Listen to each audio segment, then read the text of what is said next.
একমাত্র বিরোধী দল হচ্ছে আমরা জাতীয় কংগ্রেস।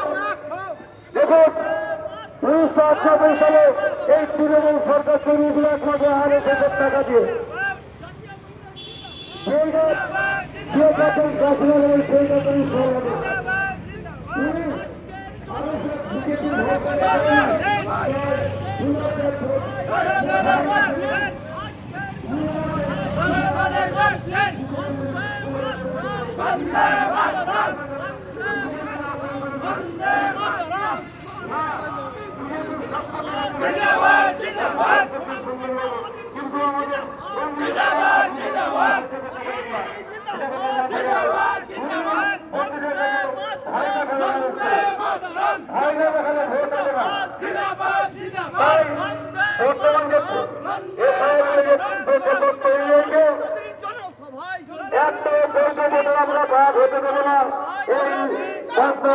মাননীয় শ্রী অধীর রঞ্জন চৌধুরী মহাশয় তার নেতৃত্বে লড়াই করে আমাদের যতদিন চাই যেতে হয় তাদের